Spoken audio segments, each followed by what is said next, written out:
kalagitnaan ng labing-labing nyo ng asawa nyo. Magugulat ka pag biglang pumasok. Sino? Go! Sure thing. Nanay o tatay, parents. Parents!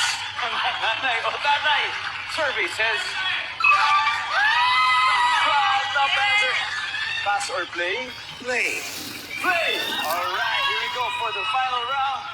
Miss Lia, sa kalagitnaan ng labing-labing nyo ng asawa nyo, magugulat ka pag biglang pumasok. Sino? Sige po. Anak. Anak! Alright. Nandiyan po ba ang anak? Alright, Miss Pat, sa kalagitnaan ng labing-labing nyo ng asawa mo, magugulat ka pag biglang pumasok. Sino? Katulong. Nandiyan ba yan, survey? Ma'am, sino kaya ang kagulat-gulat na papasok? Sa kalagitnaan ng labing-labing nyo ng asawa ninyo. I hope I don't get busted, ha? Lola. Lola! Nandiyan ba, Lola? Stand by to steal. Back to you, Sir Standby. Ding. Okay, pag mali po kayo dito, Oh, tawag sa telepono. magkakataon sila mag-steal. Huwag na natin bigay yan. Sa kalagitnaan ng labing-labing, gulat ka pag biglang pumasok sino. Yung aso mo o kaya yung pusa mo. Talagang aso at pusa.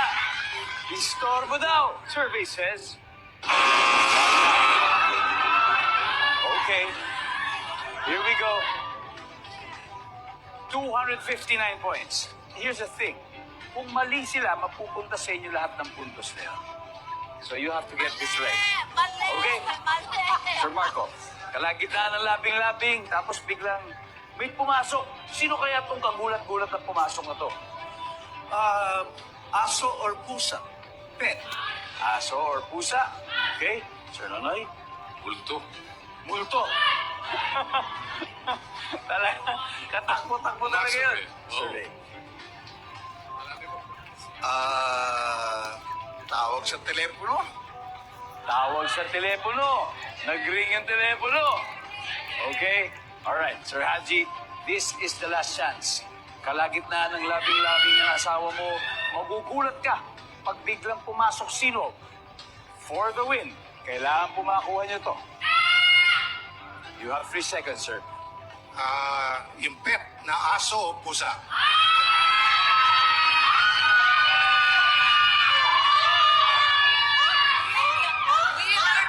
Alright. Pet, aso, pusa, services.